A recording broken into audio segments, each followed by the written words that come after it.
Good morning all of you. Shrimati मोहरी देवी Tapadia girls college के इस यूट्यूब चैनल में आप सभी का बहुत बहुत स्वागत है।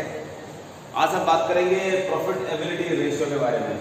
आपने लास्ट वीडियो में देखा था प्रॉफिटेबिलिटी रेशियो के, हमने एक पार्ट के बारे में बात करी थी, वो था कैपिटल एम्प्लॉयड। आपने ये जाना कि कैपिटल एम्प्लॉयड क्या क्या होते हैं और उसमें भी अपन एक अलग चीज निकाल के लेके आए थे, इसका नाम था नेट कैपिटल एम्प्लॉयड। परीक्षा की दृष्टि से, एग्जाम की दृष्टि से या यदि क्वेश्चन जो पूछे जाते हैं वो नेट कैपिटल एम्प्लॉयड बेस्ड होते हैं, तो इसलिए हमें नेट कैपिटल एम्प्लॉयड ही निकालना चाहिए। तो हमने नेट कैपिटल एम्प्लॉयड भी निकाला था कि किस तरीके से, और उससे रिलेटेड एक क्वेश्चन भी हमने किया था। आज हम उस जो एक टॉपिक के बाद के जो टॉपिक है उन पर डिस्कस करेंगे, और डिस्कस का पहला पॉइंट है हमारा, वो है रिटर्न ऑन प्रोप्राइटर फंड और शेयर होल्डर फंड और इन्वेस्टमेंट भी इसको बोलते हैं। तो इस तरीके से इसके दो तीन नाम हैं। तो इसके माध्यम से हम हमारी जो रिटर्न है शेयर होल्डर का जितना भी पैसा लगा हुआ है उससे हमें अर्निंग क्या हो रही है, ठीक है। एक संस्था में शेयर फंड्स कितने लगे हुए, टोटल फंड लगे हुए, उनसे हमें अर्निंग क्या हो रही है, कितने प्रतिशत के रूप में हमें मिल रहा है, वो इस जो फॉर्मूले के माध्यम से हमें ज्ञात होता है, पता चलता है। तो हम इसे रिटर्न ऑन प्रोप्राइटर फंड के नाम से जानते हैं। तो इसके लिए हम क्या फॉर्मूला अपनाते हैं, वो है net profit after interest and tax. हमें सबसे पहले क्या लेना है, नेट प्रॉफिट लेना है, उसमें से जो इंटरेस्ट और टैक्स क्या है घटाया हुआ होना चाहिए। उसके बाद में नीचे टोटल प्रोप्राइटर फंड लिखेंगे। प्रोप्राइटर फंड में क्या क्या चीजें शामिल होती है, क्या क्या नहीं होती है, इसके लिए हमने फॉर्मूला लिख रखा है इधर। सबसे पहले इसमें इक्विटी शेयर शामिल करते हैं, प्रेफरेंस शेयर शामिल करते हैं, रिजर्व एंड सरप्लस को भी शामिल करते हैं। उसमें से मिसलेनियस एक्सपेंसेस जो होते हैं उनको घटा दिया जाता है। तो इस तरीके से जो टोटल हमारा जो फंड होता है वो शेयर फंड भी बोलते हैं इसको, इन्वेस्टमेंट भी बोलते हैं, और प्रोप्राइटर फंड भी इसको कहा जाता है। तो ये आ जाता है। तो इस तरीके से जब शेयर फंड की बात करेंगे तो ये इसमें दोनों तो शेयर हो जाएंगे, इक्विटी और प्रेफरेंस शेयर, और रिजर्व सरप्लस हो जाएगा। मिसलेनियस एक्सपेंसेस किस प्रकार के आपको क्वेश्चन में दे रखे हैं, तो उनको क्या है उसमें से घटाना है। उसके बाद में हमें इस फॉर्मूले में सारी चीजें लिखनी है, 100 से मल्टीप्लाई करना है, तो हमारा जो परसेंटेज है वो आ जाएगा कि हमें शेयर फंड जो हमने इतना पैसा लगाया हुआ है वो कितना प्रतिशत है जो मिल रहा है शेयर फंड का। तो इस तरीके से हमें इस चीज का पता चलता है। नेक्स्ट जो टॉपिक है इसका वो है return on equity share capital. हमें पर्टिकुलर केवल इक्विटी शेयर कैपिटल है उसके द्वारा जो अर्निंग हो रही है उसका यदि पता लगाना हो तो इस शेयर जो इस फॉर्मूले के द्वारा हम निकालते हैं, जिसमें रिटर्न ऑन जो इक्विटी शेयर कैपिटल है वो हमें प्राप्त हो जाती है। तो इसके लिए हमें ये फॉर्मूला लगाना होता है, जिसके अंतर्गत ये चीजें हैं। सबसे पहले हमें लेना है नेट प्रॉफिट आफ्टर टैक्स, लेकिन इसमें से क्या घटाना है, प्रेफरेंस शेयर का जो डिविडेंड होता है वो घटाना है। तो नेट प्रॉफिट आफ्टर टैक्स, और इसमें से प्रेफरेंस शेयर का डिविडेंड घटाएंगे, और नीचे paid up equity share capital, जो चुकता पूंजी होती है सारी जो इक्विटी शेयर की, वो सारे के सारे यहाँ हम नीचे लिखेंगे, मल्टीप्लाई करेंगे 100 से, और कैलकुलेशन के बाद में जो हमें परसेंटेज के रूप में प्राप्त होगा वो होगा इक्विटी शेयर के माध्यम से जो हमने पैसा लगाया है बिजनेस में, उसके द्वारा क्या अर्निंग मिल रही है वो प्रतिशत के रूप में इसमें शो की जाती है। नेक्स्ट जो हमारा जो एक टॉपिक और बचा हुआ है वो है रिटर्न ऑन टोटल एसेट्स। हमने जो टोटल संपत्तियां लगा रखी है, टोटल हमारा बैलेंस शीट का इसमें इसकी बात करें तो टोटल एसेट्स और टोटल लायबिलिटीज बराबर होती है। तो हमारे जो टोटल पैसा लगा हुआ एसेट्स के रूप में, उनसे हमें क्या क्या रिटर्न किस रूप में, कितने प्रतिशत के रूप में मिल रहा है पर ये, तो उसके बारे में बात करें तो इसके लिए ये फॉर्मूला लगाया जाता है। इसके लिए आता है net profit after tax and interest. Net profit लेना है जिसमें से टैक्स भी घटाया होना चाहिए और इंटरेस्ट भी घटाया हुआ होना चाहिए। बटे में इसमें आता है total assets excluding fictitious assets, ठीक है। तो जो टोटल एसेट्स है उसमें से इनको घटाना चाहिए, ठीक है, फिक्टिशियस एसेट्स को, कृत्रिम जिनको संपत्तियां बोलते हैं ये इसमें शामिल नहीं करते हैं। 100 से मल्टीप्लाई करेंगे और कैलकुलेशन हम करते हैं तो हमारे पास जो राशि आएगी उसे हम कहेंगे रिटर्न ऑन टोटल एसेट्स। अब हम इनके क्या है कि एक आधा क्वेश्चन करते हैं जिससे आपको पता चलेगा कि किस तरीके से इनको हल किया जाता है। तो हम एक एग्जांपल लेते हैं जिससे आप समझ पाओगे कि किस तरीके से।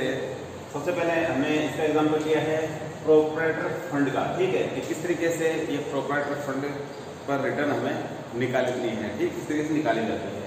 तो इसके लिए हमने क्वेश्चन लिया जिसमें लिख रखा है इक्विटी शेयर कैपिटल दे रखा है 2 लाख और 8% प्रेफरेंस शेयर दे रखे हैं, इनकी अमाउंट है वो है 1 लाख और जनरल रिजर्व दे रखे हैं 60,000, कैपिटल रिजर्व दे रखे हैं 50,000, डिबेंचर दे रखे हैं 3 लाख के, net profit before interest and tax दे रखा है 2,50,000, इंटरेस्ट दे रखा है 36,000 और टैक्स रेट दे रखी है 30%।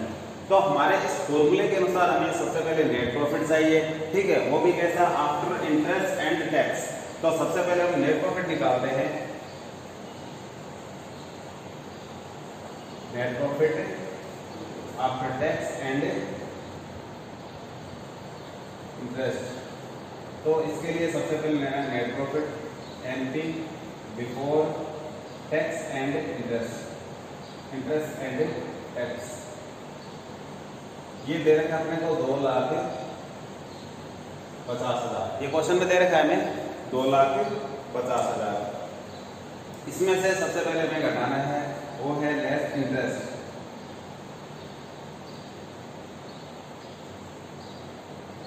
इंटरेस्ट दिया हुआ है 36,000, इसमें से घटाते हैं तो आ जाएंगे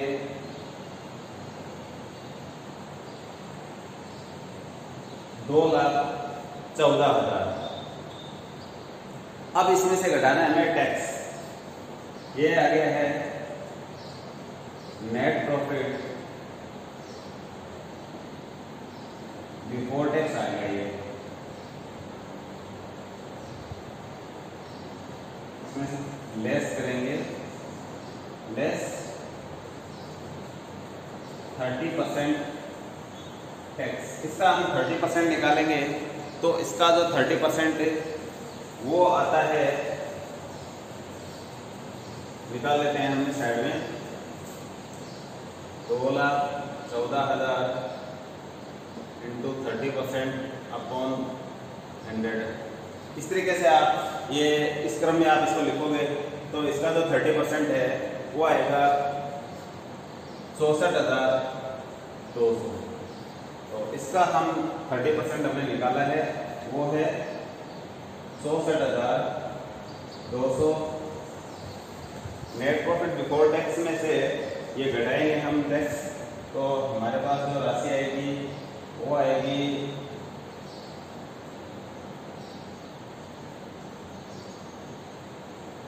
1,49,800। तो इस तरीके से हमारे पास जो ये राशि है ये 1,49,800 आ गई है।